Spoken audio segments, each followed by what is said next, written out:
Lo dijo en la primera hora. ¿Qué se les olvidó hablar además a los candidatos que tuvieron la oportunidad en el debate dentro del primer eje, que era el eje de seguridad? Se les pregunta, por ejemplo, y esto ha generado cuestionamientos y ha provocado críticas hacia el Comité Nacional de Debates por la pregunta que se planteó. La pregunta que se plantea, la primera pregunta del debate, que fue la pregunta del eje temático de seguridad, tenía que ver con la posibilidad de hacer imputables a los niños, niñas y adolescentes que hoy son inimputables. O sea, que se los sancione como adultos para determinados delitos. Por supuesto, uno escucha determinadas cosas sin argumentos, un desconocimiento de muchos de los candidatos. No puedo estigmatizar a todos, no puedo poner en el mismo saco a todos, pero está claro que no conocen y que tienen unas falencias en el ámbito de los derechos, ¿no? Yo les invito a los candidatos presidenciales, a los 16 candidatos presidenciales, les invito a tomar nota de lo que, por ejemplo, publica hoy, ayer en realidad, al final de la tarde, y Andrea Orbe dio lectura en nuestro espacio de noticias, de información, una nota del portal Primicias, del periodista Alexander García. 70 niños y adolescentes menores de 15 años murieron en hechos violentos en el Ecuador durante 2024. 70. El Ministerio del Interior registró 403 muertes violentas entre menores de edad en 2024, un 14% más que en 2023. Casi la mitad de esos homicidios se registraron en la provincia del Guayas. Aquí primero quieren hacer imputables a los menores de edad, sin analizar la situación social que vive el país, sin pensar en que este país necesita políticas de prevención, que este país necesita ser más proactivo, por supuesto reactivo también, pues. Hay que tomar medidas cuando ocurren los hechos, pero primero vamos por la prevención. Y dentro de esas necesidades de prevención, está claro que hay sectores altísimamente vulnerables en el Ecuador, en donde no existe la presencia del Estado ecuatoriano. Y está claro además que en medio de la crisis de seguridad, tenemos a niños, adolescentes, que han muerto, algunos cooptados por el crimen organizado y otros han terminado siendo víctimas colaterales, como le dicen algunos, este término horroroso, víctimas colaterales. Aquellos niños, aquellas niñas, aquellos adolescentes que estuvieron en el lugar y momento equivocados y que murieron. O lo que pasó con los 4 niños de las Malvinas, que de verdad es impresionante cómo este tema lamentablemente no provocó una unidad nacional ante la magnitud de los hechos y que más bien volvió a convertirse en un referente de división para este país. ¿Ya? Ecuador registró, dice la nota, la muerte violenta de 403 personas de entre 1 y 17 años. 1 y 17 años. Pueden ser nuestros hijos, nuestros nietos, nuestros sobrinos, nuestros hermanos. 1 a 17 años. De acuerdo con datos abiertos de homicidios intencionales del Ministerio del Interior, o sea, son cifras oficiales. 2023 había cerrado con 352 de este tipo de crímenes, es decir, se registró un aumento de 14,48%. Guayas registra casi la mitad de la violencia contra menores de edad, 48,8% de los homicidios. Y su capital, Guayaquil, es de largo la ciudad donde más niños y adolescentes fallecieron de forma violenta el año pasado, con 116 casos. Junto a Durán y San Borondón, esto que se denomina el Gran Guayaquil, ¿no? Es Guayaquil, Durán, San Borondón, Daule, esto se denomina el Gran Guayaquil. Hablando de Durán y San Borondón, el Distrito Metropolitano de Guayaquil, porque Guayaquil tiene esa característica, aunque no ha sido declarado como tal, repite como el epicentro de este tipo de violencia en medio de un desaforado proceso de reclutamiento de menores de edad por bandas criminales en sectores del puerto principal y del vecino cantón ferroviario, o sea, de Durán. En el sector de Divino Niño en Durán, cruzando el puente de la Unidad Nacional, Amenazas contra una familia y disparos en una vivienda provocaron la muerte de un niño de solo 1 año de edad, la madrugada del 27 de septiembre pasado.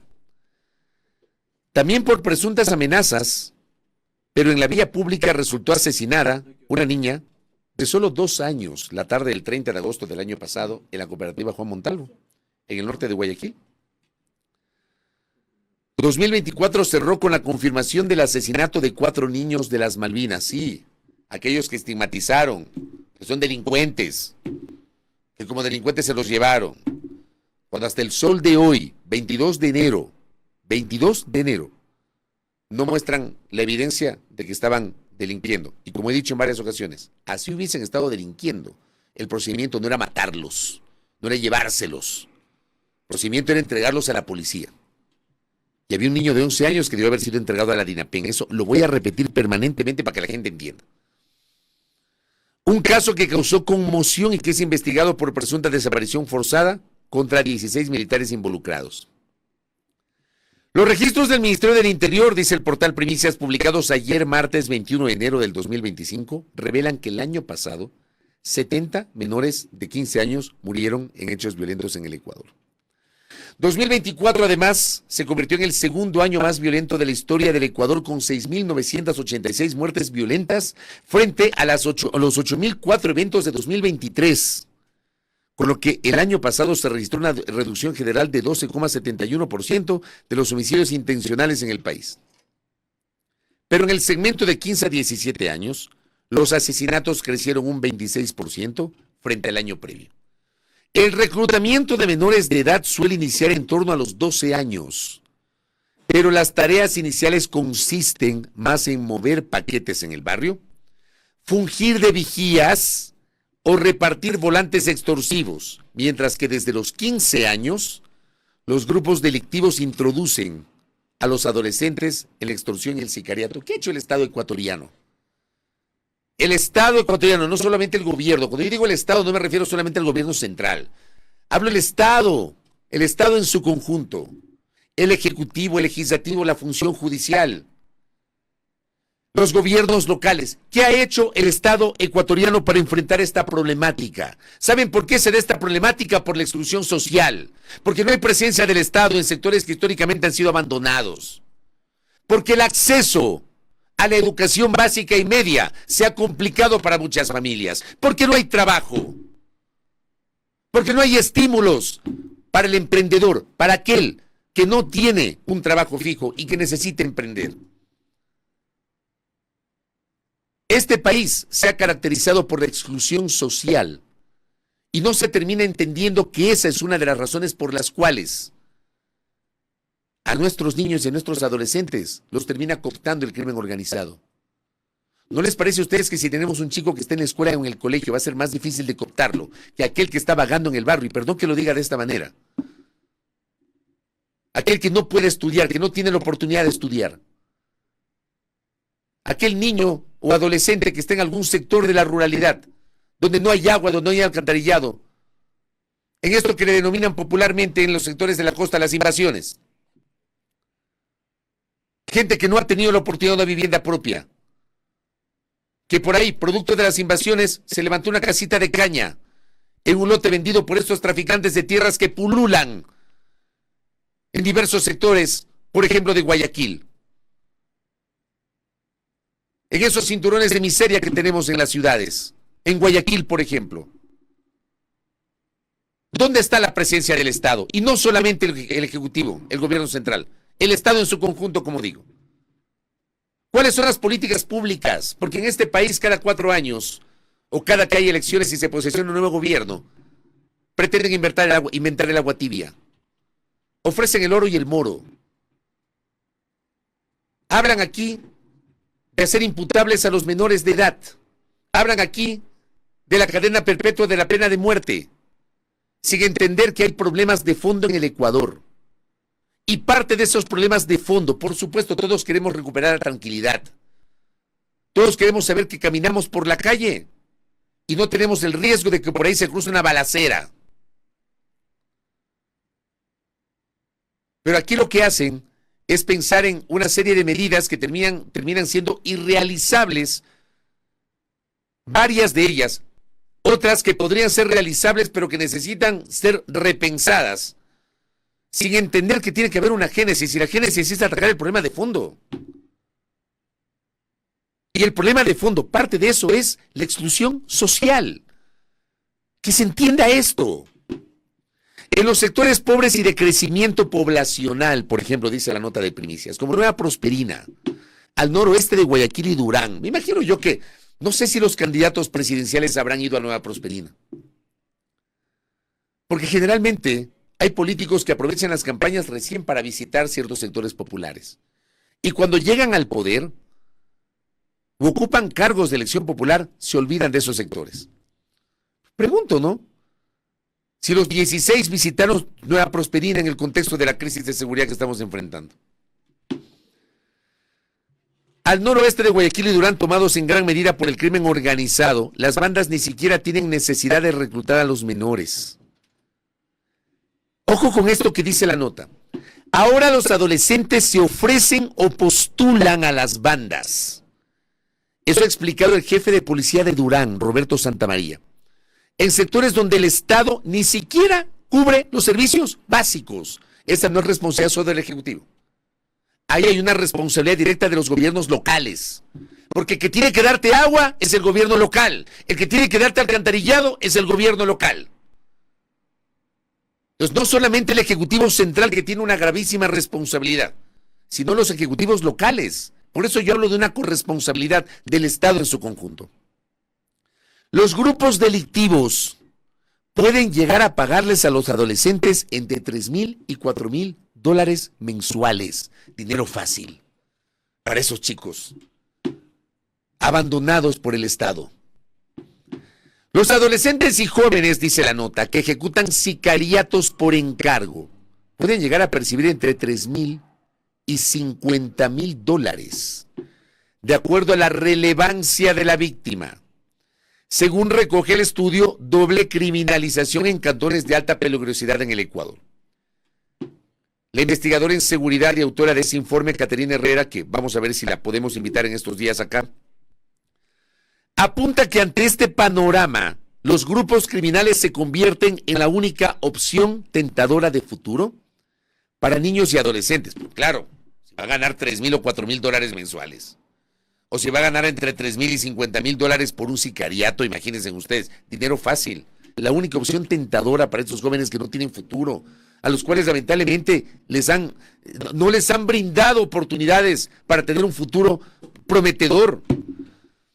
¿Se acuerdan seguramente cómo crecimos, no? Los niños son el futuro del mañana. Vean lo que hacen con estos niños. Ustedes creen que estos niños son el futuro del mañana, pero les echan la culpa a los niños. Niños delincuentes. Hay que sancionarlos como adultos. Y esos que plantean eso, que hay que sancionarlos como adultos, no piensan en el origen por el cual esos niños o adolescentes han sido cooptados por el crimen organizado y delinquen. Aquí no se analiza eso. Aquí somos reactivos, no somos proactivos. Poco nada se hace. Y vienen con sus propuestas, algunas estrambóticas que son inaplicables en un país como este. La autora del informe, la investigadora Caterina Herrera, señala por un lado como la ausencia del Estado y sus instituciones ha propiciado, estoy diciendo, la ausencia del Estado y sus instituciones ha propiciado la presencia y dominio de los grupos de delincuencia organizada, los GDOs, que llenan este vacío de poder en sitios como Durán, Nueva Prosperina y Yaguachi, así como en zonas de tránsito y salida de la droga. Por su parte, la marcada presencia de las bandas en estos territorios, ya vulnerables de por sí, permite que el reclutamiento para actividades ilícitas sea más efectivo. El Estado no tiene cómo competir con los ofrecimientos de los grupos de delincuencia organizada. ¿Cómo compites con $3,000 o $4,000 mensuales para un chico? ¿Cómo compites frente a eso? Qué difícil, ¿no? Primicias, añade el periodista Alexander García, excluyó de este análisis 179 muertes violentas registradas con edad 0. O sea, bebés. Una categoría usada en el sistema de registro del Ministerio del Interior para personas desconocidas o NN. de las que se desconoce la edad, de acuerdo con la Unidad de Muertes Violentas de la Policía Nacional. Yo les invito públicamente a los candidatos presidenciales a hablar de esto. Con el respeto que me merece, con el aprecio que le tengo al general Víctor Arauz. Señor general, usted que ha sido oficial de la Policía Nacional, creo que más importante que plantear la pena de muerte es buscar alternativas para ofrecer cambiar la situación de exclusión social que tiene este país. Lo mismo al candidato Francesco Tabaqui, con el aprecio que le tengo en lo personal, con el respeto además que le tengo, más allá de plantear la cadena perpetua, ¿por qué no analizamos esta situación primero? Porque como he venido sosteniendo, cada vez que me escuchan hablar de esto, yo vengo insistiendo que es un problema del sistema. Usted no puede atacar de manera aislada, y el gran problema de la crisis de seguridad que ha enfrentado el Ecuador desde hace varios años tiene que ver con que no se ataque el problema en su conjunto. El problema de la inseguridad se lo ataca por parches y por partes, con medidas parches, con medidas que no están articuladas, con medidas aisladas. Aquí tiene que haber una articulación entre la parte reactiva con el papel de la fuerza pública, con la parte proactiva, que es el papel del Estado para llegar a esas zonas y para comenzar a aplicar políticas públicas de mediano y largo aliento, que saquen de la exclusión social a esas zonas que han terminado convirtiéndose en tierra fértil para los grupos de delincuencia organizada. Cosas que no siempre se entienden.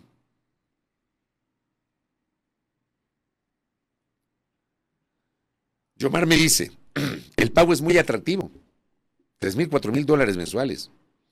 Los niños son el futuro, pero el Estado no se ocupa de su presente. Pero no, nos ofrecen que hay que sancionar a los niños como adultos. Y por si acaso, porque ya han de salir, ¿no? Los de siempre, a decir, ¿por qué no se los lleva a la casa? Porque es la típica, ¿no? Cuando uno sale a defender estas cosas, ¿por qué no te llevas uno de estos chicos a tu casa? O dicen, hasta que no te pase a ti. Porque es la típica, ¿no? Abramos un poquito la mente y pensemos con sentido nacional.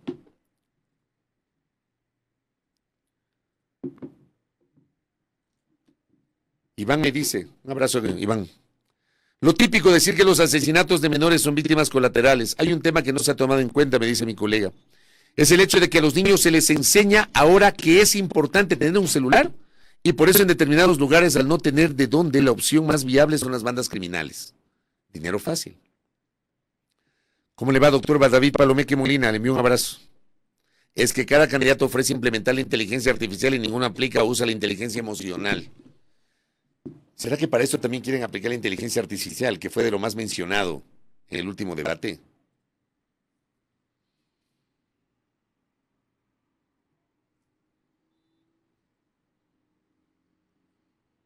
Pena de muerte y cadena perpetua, me dice Javier Salgado, son imposibles de aplicar en el Ecuador por ser además signatario de varios tratados internacionales de derechos humanos que lo impiden. Esas propuestas son puro y duro populismo penal.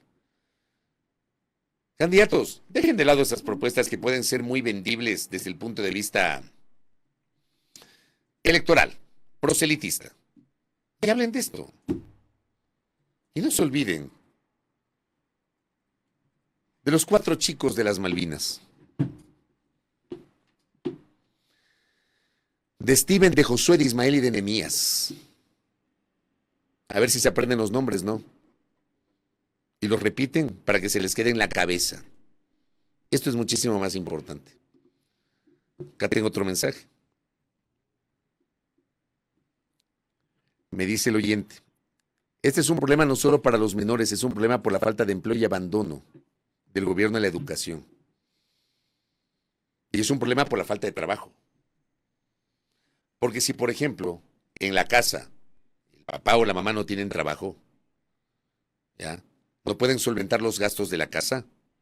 Los chicos los sacan de la escuela, si es que están en la escuela, para que también trabajen. Es un problema. Ataquen el tema de fondo, ¿no?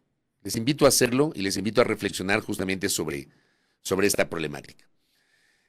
Quiero pasar de coles a nabos, tomarme un par de minutitos nomás para también mencionar y cuestionar lo que ha pasado con la periodista Alondra Santiago en las últimas horas.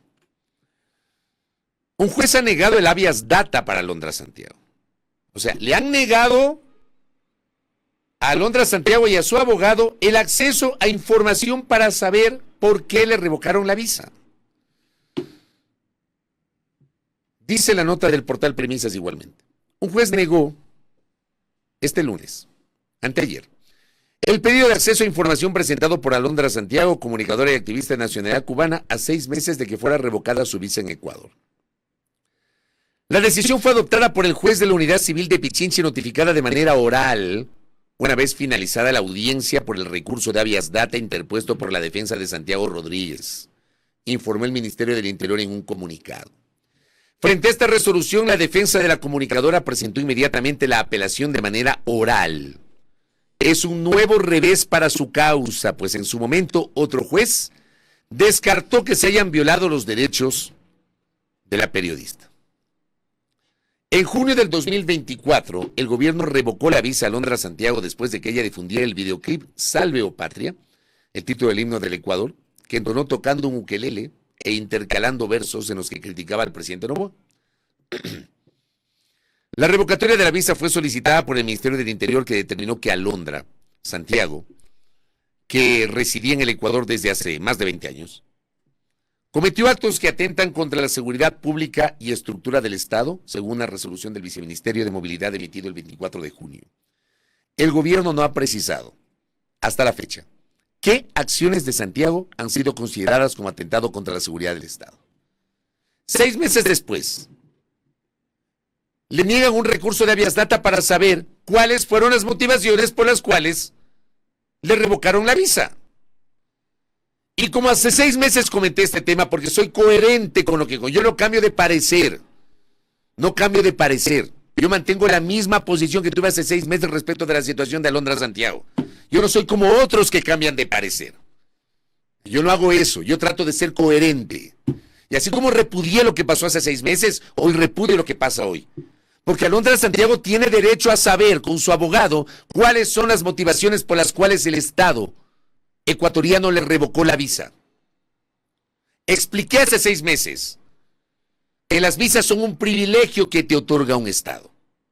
Pero en este caso en particular, hablamos de una persona que residía en el Ecuador más de 20 años, que estaba aquí, que trabajaba aquí, incluso en varios medios de comunicación.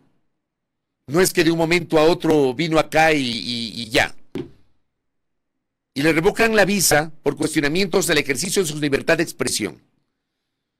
Yo vi el videoclip de Alondra Santiago y lo dije hace 6 meses. No sé en qué parte ese videoclip pudo haber sido una muestra de atentar contra la seguridad del Estado.